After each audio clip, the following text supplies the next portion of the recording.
until Protestantism shall give the right hand of fellowship to the Roman power. That's why that picture is right there, friends. What hand is he giving the Pope to shake? What hand is that? The right hand of fellowship. That's it right there. Bottom left of your screen. The quotation says, it is a backsliding church that lessens the distance between. That does what, friends? Lessens the distance. Lessens the distance between itself and the papacy. Come back to me over here, my friends. You know what came to my mind? One policy to combat the transmission of pestilence 19 is what?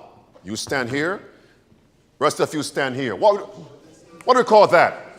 Social distance, 6 feet apart. But how close is Ganundia to Pope Francis? Where is the social religious distance? Might as well he hugged the Pope. And how do we know he did not do so? And remember, he didn't go there by his own intuition or his own direction or directive. Where is the public remonstrance for this from the leaders of the SDA General Conference? They are all implicated. Ganundia, Seventh-day Adventists should be social distancing, religious distancing from the Pope of Rome, religiously distancing themselves from the Pope of Rome. If you agree, just say amen, my friends. And not 6 feet either. But let there be a chasm between us and Popery. And make sure there's no bridge. Let there be a wide gulf between Protestantism, Seventh-day Adventism, and Jesuitism, and Popery. All right, get back to the screen. Another quote, Sister White says, tell me, it says, many, red words, many will plead that there is no prospect that Popery will ever be revived. So now we can do away with social distancing and religiously distancing ourselves from Popery, because many believe Popery of the present is not Popery of the past. That Popery has changed. That's why you can see a picture top left of your screen. But what says the Bible? Has Popery changed? What animal depicts the papacy in Revelation 13? And what's the leopard? And what primarily, bodily, the leopard, not only leopard. And what says Jeremiah 13 about the leopard? It cannot change its spots. Read on. Blue words. If Popery, if it shall regain its lost ascendancy, it will be by whom? By Protestantism's giving it the right hand of fellowship. Notice, normally we look in the world to see events. The deadly wound is being healed. This says you can see it. The deadly wound is about to be healed when Protestants, so-called, are giving the Pope the what? Right hand of fellowship. Have we done that? Not we. Have we done that? Yes. Daniel would pray, we have sinned. Have we done that? Have we done that? Is the deadly wound about to be healed completely? All right, friends. Are we seeing it, friends? The right hand of fellowship in our churches? Yes. Do we see it in our Sabbath school lesson guide? Yes. Since I've covered that, won't spend much time on this? Yes.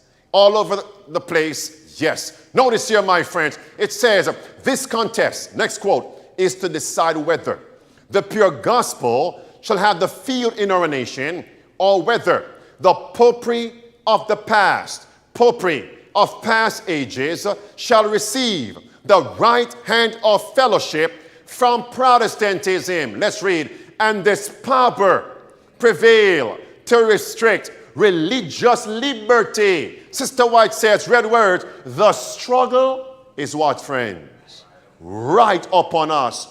We are years behind. And yet, men in what positions? Read that with me.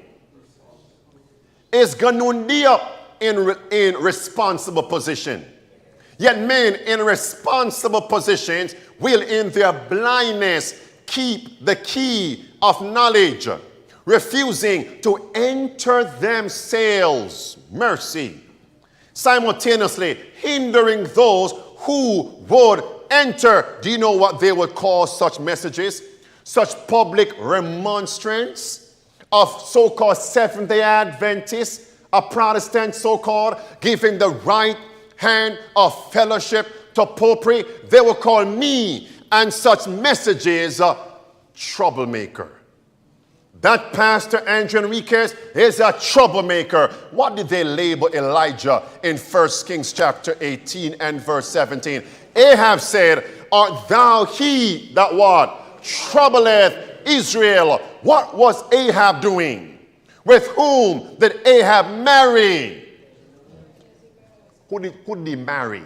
He married Jezebel. Who is Jezebel of the last days, my friends? Who is Jezebel of the last days? So Ahab would have been the progenitor of Ganundia. And Jezebel, the progenitor of the Pope of Rome. So who cares if they call us troublemakers in Israel? Let's gladly bear the term, the epithet, troublemaker.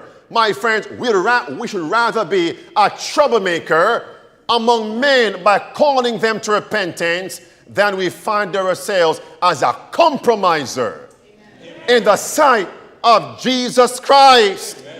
Wait a minute, get back here. Black words underlined, the message must go where? Under a bushel, right? Broadcast. Broadcast with your voice. Broadcast. Use even the internet now. The message must go broadcast. That those who have been imperceptibly tampering with Popery, not knowing what they were doing, may what? May hear. So pass this over to Ted Wilson and Ganundia and the rest of them who are quiet with apostasy. Blue words, they are fraternizing. What does that mean? Fraternity. Oh, I can't preach on that right now. Let me give you a hint of it. What is the new encyclical from the Pope called? Fratelli Tutti. Fratelli. What does that mean? Fraternity. Can't go there right now. Blue words. They are fraternizing with Popery by what? Compromises and by what? Concessions, which surprise even whom? The adherents of the papacy. I thought you were Protestants. Do you think the Pope does not know who Seventh-day Adventists are? How do you think a Jesuit Pope felt to see Ganun Diop in his presence? By the way, when he saw the name on the agenda, he may have asked, who is this Ganun Diop? A Seventh-day Adventist? Coming to meet me? Imagine what went through his mind. And the devil was licking his chops. Come back here. My friend, is the son-in-law near, my friends?